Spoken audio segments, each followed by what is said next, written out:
오늘 하나님께서 우리들에게 주시는 말씀 욥기 15장 1절부터 16절까지 말씀입니다. 구약 성경 욥기 15장 1절부터 16절까지 말씀을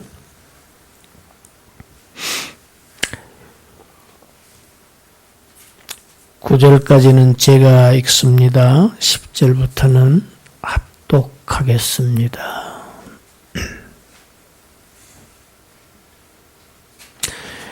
대만 사람 엘리바스가 대답하여 이르되 지혜로운 자가 어찌 헛된 지식으로 대답하겠느냐? 어찌 동풍을 그의 복부에 채우겠느냐? 어찌 도움이 되지 아니하는 이야기 무익한 말로 변론하겠느냐? 참으로 내가 하나님 경외하는 일을 그만두어 하나님 앞에 묵도하기를 그치게 하는구나. 내 죄악이 내 입을 가르치나니 내가 간사한 자의 혀를 좋아하는구나. 너를 정죄한 것은 내가 아니요 내 입이라. 내 입술이 내게 불리하게 증언하느니라. 내가 제일 먼저 난 사람이냐? 산들이 있기 전에 내가 출생하였느냐? 하나님의 오묘하심을 내가 들었느냐? 지혜를 홀로 가졌느냐? 내가 아는 것을 우리가 알지 못하는 것이 무엇이냐? 내가 깨달은 것을 우리가 소유하지 못한 것이 무엇이냐? 10절. 우리 중에는 머리가 흰 사람도 있고 연로한 사람도 있고 내 아버지보다 나이가 많은 사람도 있느니라. 하나님의 이루와 은밀하게 하시는 말씀이 내게 작은 것이냐? 어찌하여 내 마음에 불만스러워하며 내 눈을 번뜩거리며 내 영이 하나님께 분노를 터뜨리며 내 입을 놀리느냐? 사람이 어찌 깨끗하겠느냐? 여인에게서 난 자가 어찌 의롭겠느냐? 하나님은 거룩한 자들을 믿지 아니하시나니 하늘이라도 그가 보시기에 부정하거든 하물며 악을 저지르기를 물마심같이 하는 가증하고 부패한 사람을 용납하시겠느냐.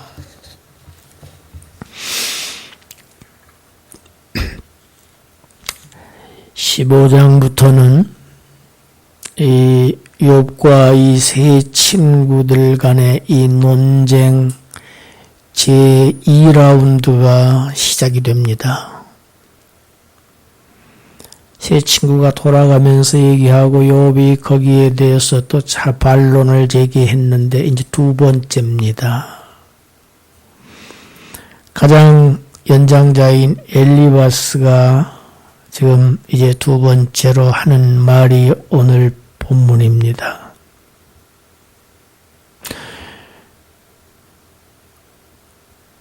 우리가 들어보니 욥 너는 굉장히 스스로 지혜롭다고 생각하고 있는 것 같은데 그렇지 않다. 너의 말은 근거도 없을 뿐만 아니라 아주 과장된 것이 많고 마치 바람처럼 아주 헛된 그런 지식에서 나온 말이다. 너의 지식은 다 바람과 같은 것이다.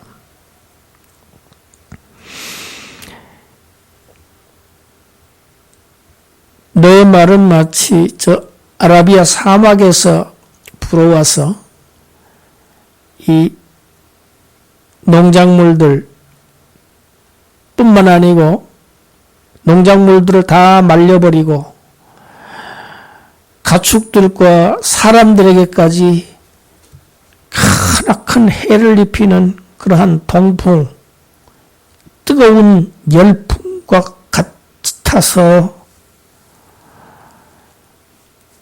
백해무익할 뿐 아무 쓸모없는 말에 지나지 않는다. 엘리바스가 첫 번째 욥을 욥에게 얘기할 때는 비교적 예의를 갖추어서 아주 점잖게 얘기했습니다. 그런데 두 번째는 전혀 다릅니다. 아주 매몰차게 아주 모멸감을 주면서 공격을 하기 시작합니다. 사람이 받는 고난에는 다 이유가 있는 것인데 너가 지금 받고 있는 고난은 과거의 너의 죄 때문 아니냐. 그런데 그 죄에도 불구하고 지금도 너는 또 여전히 죄를 짓고 있다. 그것이 바로 너의 입이다. 그 입이 너를 지금 정죄하고 있어. 너의 말이 너를 지금 정죄하고 있는 것이다.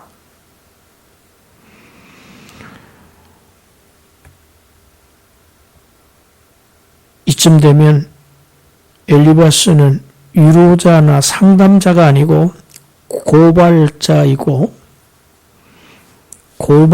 단순한 고발자가 아니고 적을 공격하듯이 지금 완전히 적의 입장에서 선 그런 말들로 공격하고 있습니다. 네가 제일 먼저 난 사람이냐? 여러분, 세상에 제일 먼저 난 사람이 누굽니까? 아담이죠. 하나님께서 태초에 하나님의 형상대로 지으신 이 첫사람에게는 하나님이 굉장히 귀한 걸 주셨습니다. 지식을 주셨는데 그 지식은 조금도 부족함이 없는 아주 참된 지식을 주셨어요. 그래서 그 지식으로 하나님을 이해할 수 있고 알 수 있는 그런 지식을 주셨어요. 거기에다가 의를 주셨어요.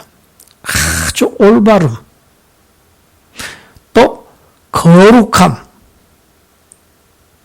이걸 아담에게 주셨습니다. 이것을 신학에서는 원의라고 합니다. 원의, 근원적으로 의로운 존재로 지으셨다는 얘기입니다. 이것이 첫사람의 모습입니다. 하나님이 처음 창조하실 때 인간의 모습입니다. 그런데 죄로 말미암아 이 원의를 상실했지요. 지금 엘리바스는 욥을 그때 첫사람의 그 모습처럼 내가 지혜로운 척하고 의로운 척하고 거룩한 자로 너 스스로 여기고 있는 것이냐? 지금 이 질문을 하고 있는 것입니다. 내가 제일 먼저 난 사람이냐?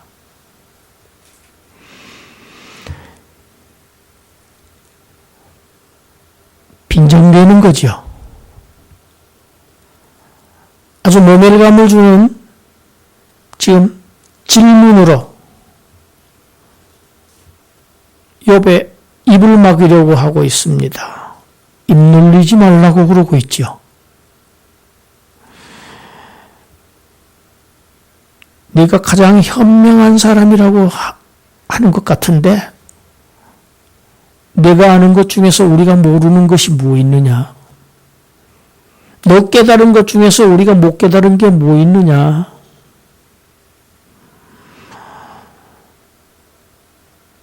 우리 세 사람이 다 너보다 연장자다. 나이가 훨씬 많다. 여기 보니까 본문에 보니까 욥의 아버지보다도 나이가 많아요. 엘리바스는. 여러분, 이 당시에 경험이 많고 아주 이렇게 지혜가 많은 이런 연장자와 논쟁을 하는 것, 이거는 굉장히 불손한 것이고 상대방을 모욕하는 것이라는 것입니다. 지금 그 얘기를 하고 있는 겁니다. 너는 어려서 뭘 몰라도 한참 모르는데 이 경험과 지혜가 충분한 우리들이 그렇게 너를 하는데도 너 왜 우리에게 그렇게 말 한마디도 지지 않고 꼬박꼬박 대답하며 반론하며 그렇게 억지 주장을 하느냐.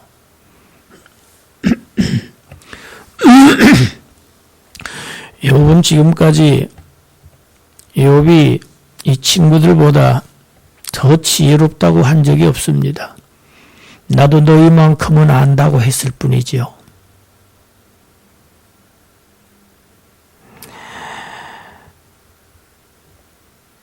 엘리바스 계속해서 얘기합니다. 11절이죠. 하나님의 위로와 은밀하게 하시는 말씀이 내게 작은 것이냐? 이 말은 자신들이 욥을 지금 아주 위로하고 있는 말, 격려하고 있는 말, 그리고 조용하게 그에게 권면하고 있는 말은 바로 하나님께서 우리에게 주신 말이다, 이런 뜻입니다. 하나님께서 우리에게 너를 위로하라고, 너를 이렇게 권면하라고, 책망하라고 주신 말씀을 너에게 하고 있는 것인데, 너는 지금 하나님의 말씀을 거역하고 반박하고 불만스러워하고 심지어 말로만 하는 게 아니고 영혼까지도 지금 하나님에 대해서 지금 막 불만을 토로하며 화를 내고 있는 것이 지금 너의 모습이다.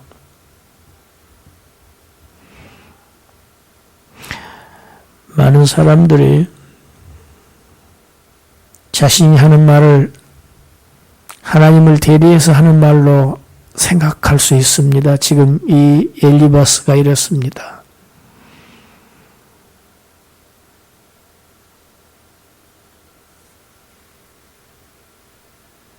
목회자들이 또 많이 이렇게 말합니다.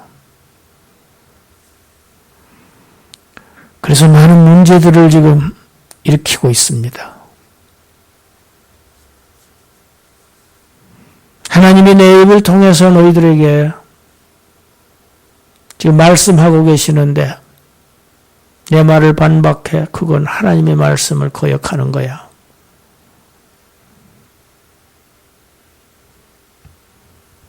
너 지금 당장 그 교만함을 버리지 않으면 하나님께서 너의 이 고난 회복시키지 않는다. 빨리 그 교만함을 버려야 한다. 그래야 하나님이 너를 회복시키실 것이다.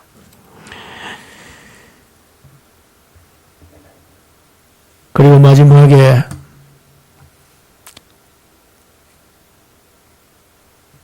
14절 이후에는 인생은 다 하나님 앞에서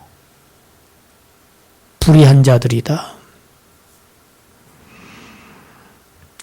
세상 어떤 사람도 하나님 앞에서 의롭다고 살 수 있는 사람은 단 한 사람도 없다.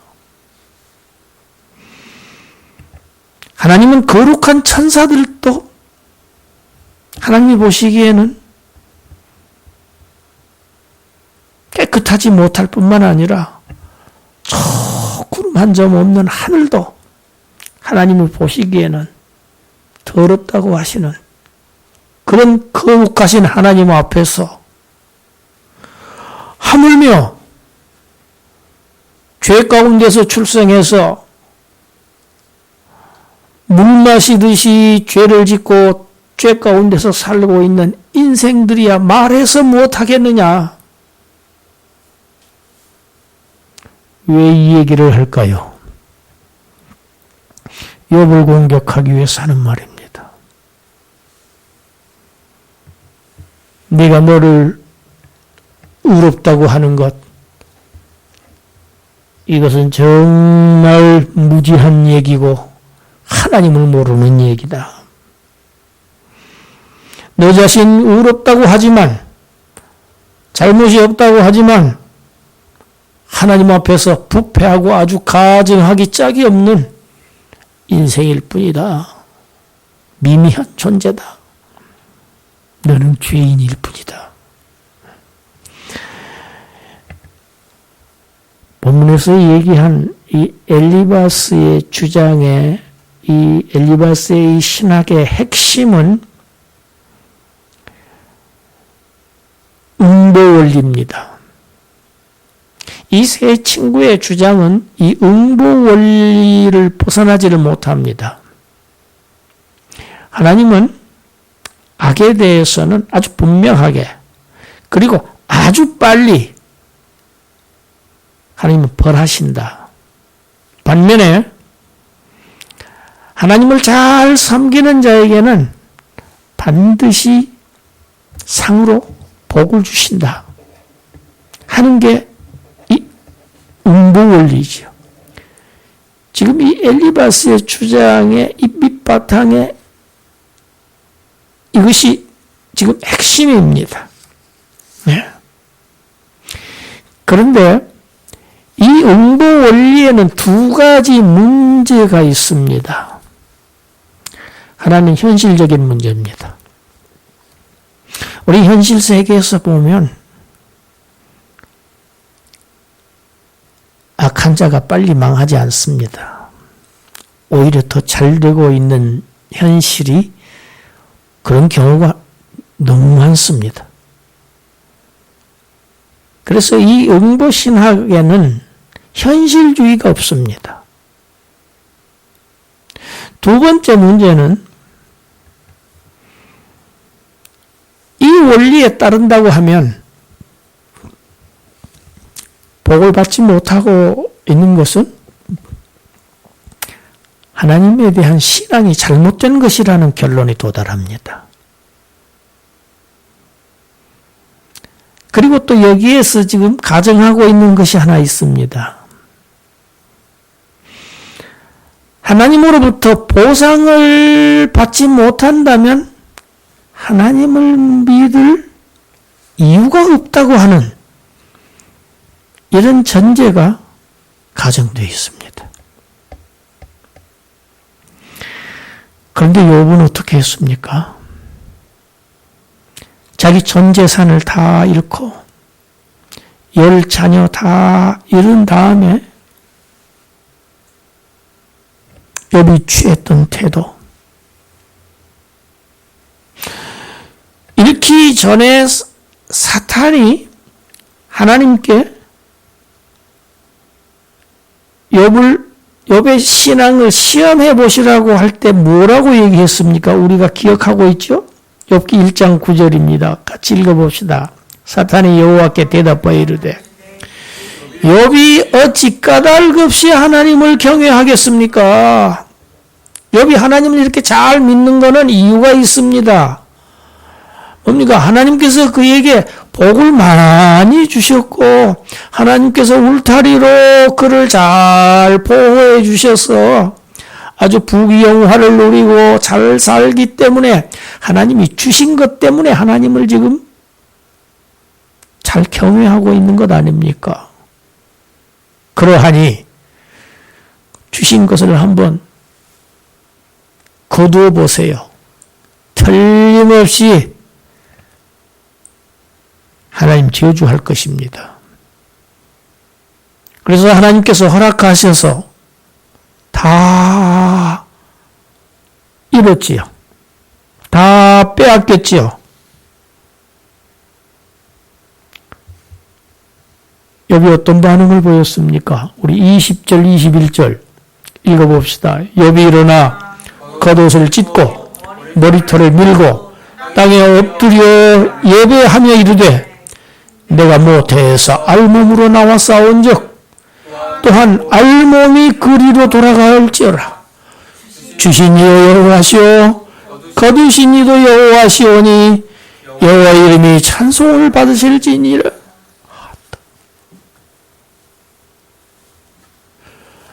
다 잃어버린 욥이 땅에 엎드려서 하나님을 예배하면서 고백을 합니다.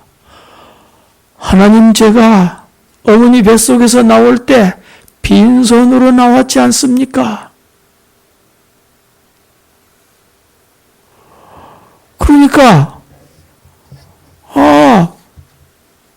빈손으로도 돌아가는 것 아니겠습니까? 세상 사는 동안 하나님께서 주신 것,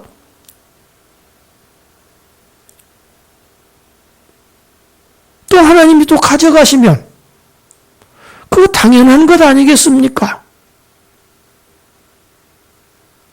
물질이 있으나 없으나 저는 여호와의 이름을 찬송하겠습니다.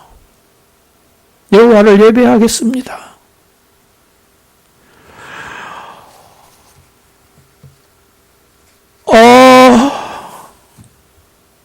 욥의 신앙은요, 하나님이 주신 것과 상관없는 신앙이었습니다. 2차적인 복과 관계없이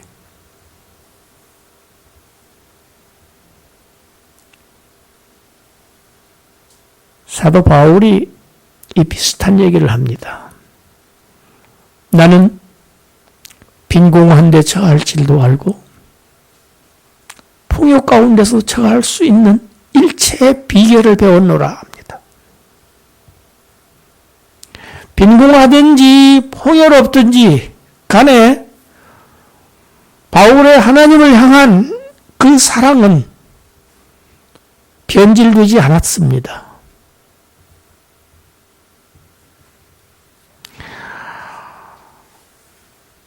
그러니까 이 하나님을 경외해야 하는 자는 반드시 하나님으로부터 복을 받는다고 하는 이 응보신학은 보상 없는 신앙은 헛것이다, 허사다라고 하는 그런 얘기가 되고 말지요. 아무런 보상 없이 하나님을 경외하지 않는다, 보상 없이는 하나님을 경외하지 않는다고 하는 이 응보신학이 가져온 이 가정은 사탄의 주장과 맥을 같이 합니다. 사탄이 그러지 않습니까? 욥 그거 하나님 그거 제거하시면 하나님 안 믿어요. 오히려 저주할걸요? 그 얘기입니다. 지금 이 응보신학이 여기와 다 있어요. 같아요. 욥은 하나님께서 모든 물질, 자녀들까지도 다 거두어 가셨지만 그의 신앙엔 추호도 변함이 없었습니다. 있는 게 있었죠. 하나님이 왜 이러십니까? 이유를 몰라서 하나님께 하소연하고 하나님께 아주 막 울부짖고 항변은 있었습니다. 그러나 그의 신앙은 변질되지 않았습니다. 욥의 신앙은 2차적인 복과는 관련이 없는 것이었습니다. 예수님이 지상에 계실 때 이게 복음서에 기록되어 있습니다. 많은 무리들이 따라다녔어요. 군중들이 예수님을 따랐습니다. 그런데 군중들이 먹을 것이 없는 시대예요. 정말 비난할 때입니다. 무리들이 사흘 동안이나 지금 먹을 것이 없이 줄이고 있는데 그 예수님을 따라요. 왜?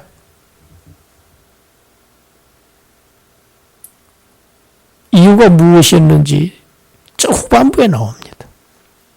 예수님께서 광야지요.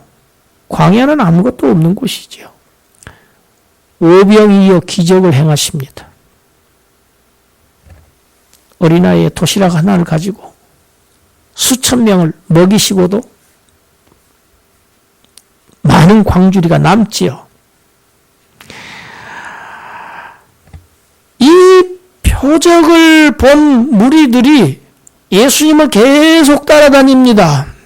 계속 따라다니면서 하는 말이 뭐라고 했는지 우리 들어봅시다. 요한복음 6장 34절부터 36절까지 우리 읽어봅시다. 예수님을 지금 표적을 보고 오병이어 기적을 보고 주님을 따르는 무리들 34절 그들이 이르되 주여 이 떡을 항상 우리에게 주소서. 예수님이 뭐라고 하십니까? 35절 예수께서 이르시되 나는 생명의 떡이니 내게 오는 자는 결코 줄이지 아니할 터요 나를 믿는 자는 영원히 목마르지 아니하리라. 그러나 내가 너희에게 이르기를 너희는 나를 보고도 믿지 아니하는도다 하였느니라. 여러분, 예수님은요 인생들에게 먹을 양식을 주려고 오신 분이 아닌지요. 그런데 그들의 줄이고 있는 모습이 안타까워서 떡을 5,000명을 먹이고도 12광주리가 남았어요. 기적, 아주 놀라운 기적이지요. 사람들은 이분을 따라다니기만 하면은 이 먹고 사는 문제가 다 해결되겠다고 생각하고 따라다니면서 항상 우리를 이렇게 먹여주시라고 간구하면서 지금 줄줄줄 수백 명이 수천 명이 따라다니는 거예요. 예수님의 이 표적 행하시는 목적이 무엇이었습니까? 내가 육신의 떡을 공급해 줄 테니 나를 따르라 하였습니까? 아닙니다. 나는 생명의 떡이다.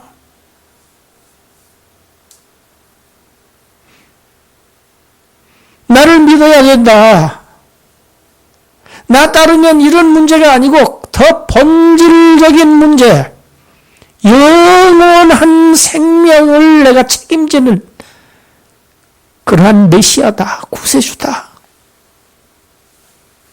그것을 지금 그림으로 보여준 것이, 현실 세계에서 보여준 것이 지금 오병이어의 표적인데, 표적의 의미를 그들은 지극히 육신적인 견해로 받아들인 거죠.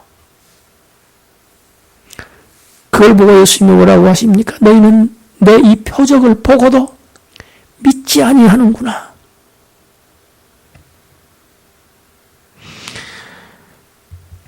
우리 51절 읽어봅시다.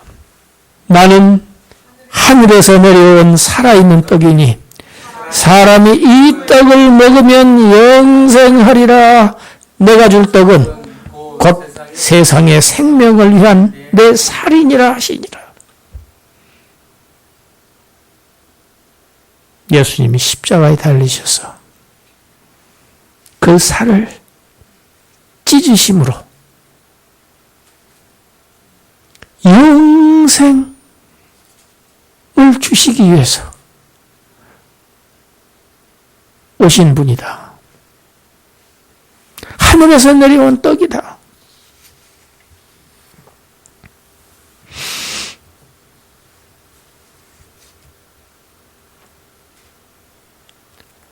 세상 사람들은 어차피 목적이 하나입니다. 이 떡을 항상 우리에게 주소서입니다. 물질입니다. 그걸 위해서 삽니다. 그것 때문에 죽습니다. 그것 때문에 투쟁하고 싸우고 울고 웃고, 그게 전부예요. 가장 중요한 거예요. 빵 문제. 그런데 신자들마저도 영생하는 떡, 주님보다는 주님이 주시는 것, 육신의 떡에 더 관심이 더 많은 것이 오늘의 현실입니다. 너희가 무엇을 구하느냐? 마태복음에서는 오병이어 행하신 다음에 제자들에게 물어보세요. 사람들이 나를 누구라고 하더냐? 아, 광야의 그 긴 세례 요한이라고도 하고, 놀라운 표적을 보인 엘리야라고도 하고 예레미야라고도 하고 막 선지자라고도 하고 그래요. 그러면 너희는 나를 누구라고 하느냐? 여러분, 예수님은요, 세상 사람들의 반응이 궁금하시지 않아요. 주님의 제자들의 반응이 궁금하셨습니다. 우리 주님은요, 오늘날요, 바깥 세상 사람들의 평판을 듣고 싶은 게 아니에요. 예수님에 대한 평판을 듣고 싶은 게 아닙니다. 주님을 따르는 주님의 제자들이 주님을 어떻게 생각하는가가 예수님의 초미의 관심사입니다. 쉽게 그리스도인들이 주님을 어떻게 생각하고 있느냐, 물질 관계와 그리스도와 어떤 관계로 지금 생각하고 있느냐는 것을 지금 이것이 주님의 관심사예요. 너희는 나를 누구라고 하느냐?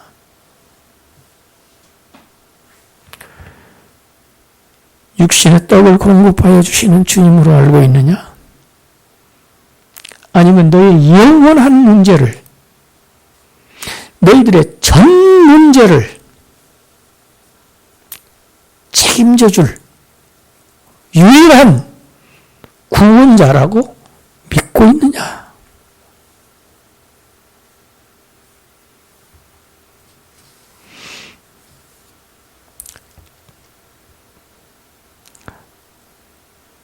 복이 무엇인가? 돈을 많이 버는 것도 복이죠. 사업이 잘 되는 것도 복이고, 좋은 직장에 취업하게 된 것도 축복입니다. 하나님 주신 축복입니다. 주셔요. 주신다고 돼 있어요. 구하라고 하셨어요. 그럼 주신다고 하셨어요. 그러나 복의 본질,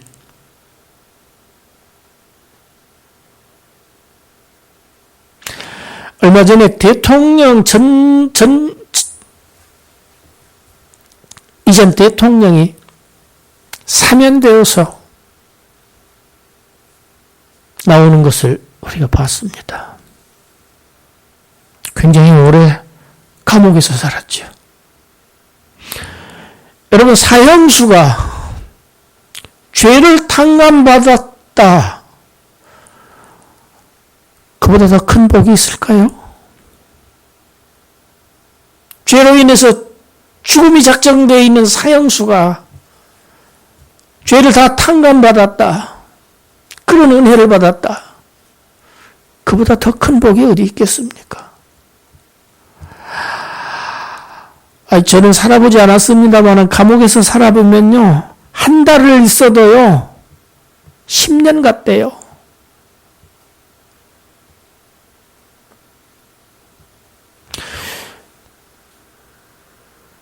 영원히 죄사함을 받은 이 복이 얼마나 큰 복인가. 그리고 천지의 주제이신 하나님의 자녀로 우리가 특별히 선택받아서 하나님의 자녀로 입양되었다고 하는 이 복이 과연 현실의 육신의 떡보다도 더 가벼운 것인가, 그렇게 여기는가? 이것이 오늘날 신자들에게, 우리들에게 던져진 질문입니다. 어떤 것이 더 큰 복이냐? 무엇이 더 중하냐?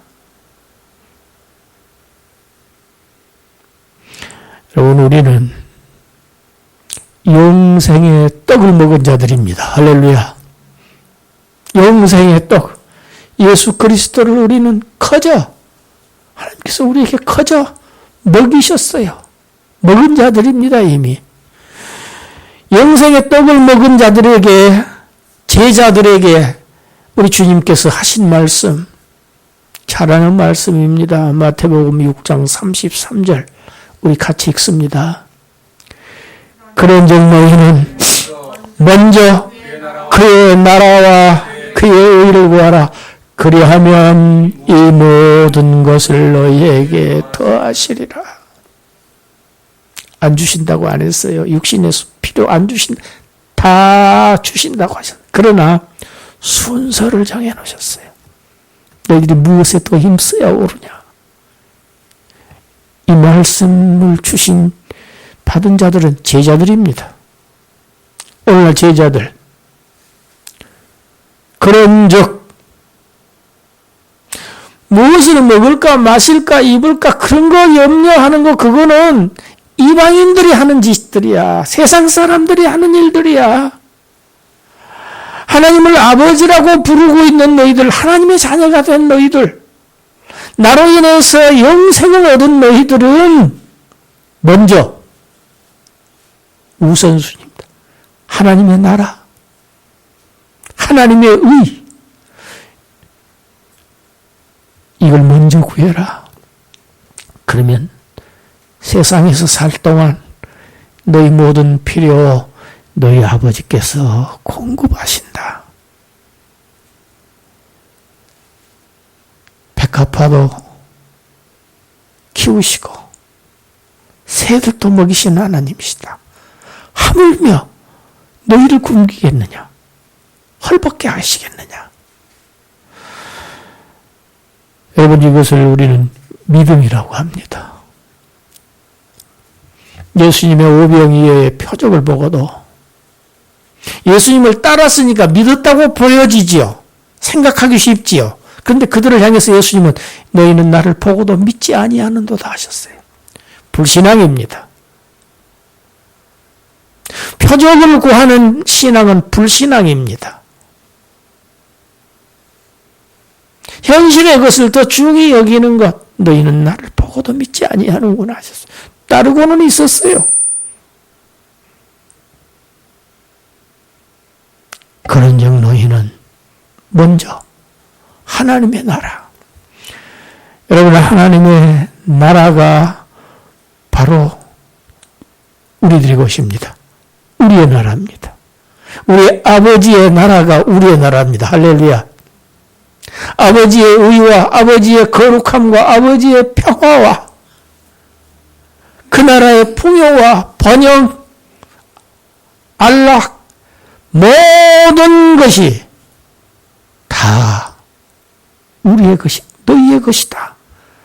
약속하셨어요.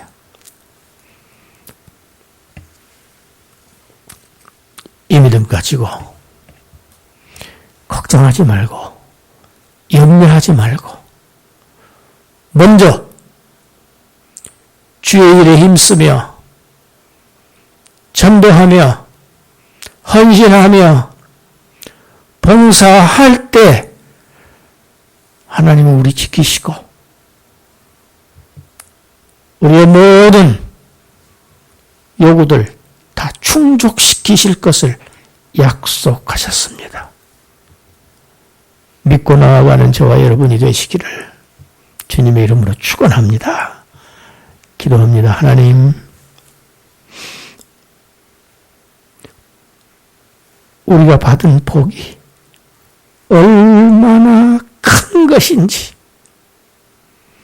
얼마나 중한 것인지, 얼마나 귀한 것인지를 사실 저희들이 잘 모르고 살고 있습니다. 미련한 저희들을 눈을 뜨게 하시고 마음을 열게 하셔서 주님께 받은 이 특별한 은총을 감사하며 기뻐하며 그의 나라와 그의 의를 먼저 구함으로 이 땅에서도 결핍 없는 생을 살 수 있는 축복을 받는 자들 되게 하여 주시옵소서. 주님을 위해 희생하며 헌신하며 땀 흘림으로 하늘의 모든 풍요를 소유하는 멸류관을 소유하는 자들 되게 하여 주시옵소서. 예수님 이름으로 기도드리옵나이다. 아멘.